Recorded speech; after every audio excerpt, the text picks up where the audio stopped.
am done over functioning, allowing people to get the best of me while giving me the least of them.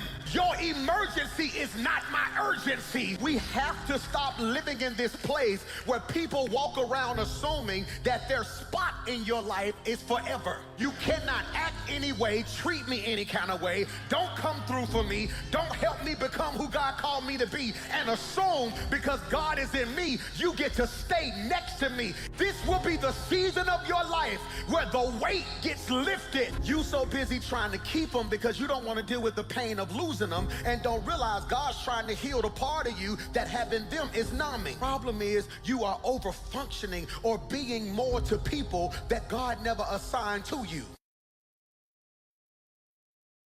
Bad life. No, that was bad. But also, it's not the end. Some of you had a bad experience, but you became bitter and don't even realize because you're favored, God's giving you a do-over, but you missing the do-over because you think the next one gonna look just like the last one.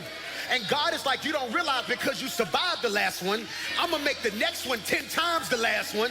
But you so busy talking about the last one, you don't realize the next one gonna make the last one forgettable and laughable. And I speak over your life, God's healing you, so your next season don't look like your last. Am I preaching to anybody?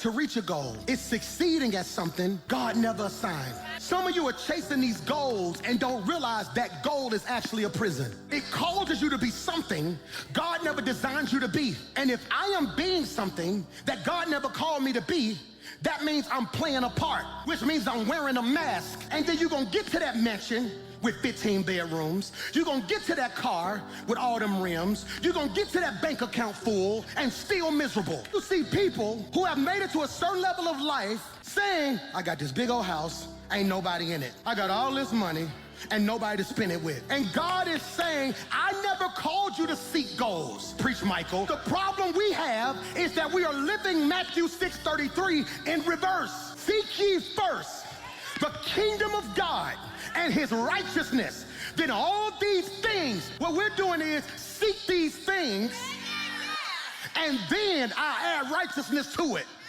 I want it, and what I do is I convince that that's what God wants for me, and then I put a list together and ask God to bless the list, instead of talking to God and saying, create the list.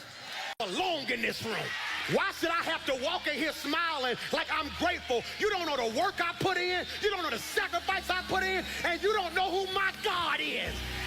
You play yourself so weak, and you play down your gift and your abilities and your talent so much, you dumb yourself down so people don't feel offended or intimidated. Because you've allowed people to keep you out of places you should be in because you didn't think you belonged.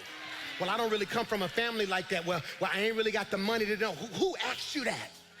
I never forget in the Bible when Jesus rose up on a brother who was lame, he said, do you wish, Michael, to be made whole? Do you want it or do you not?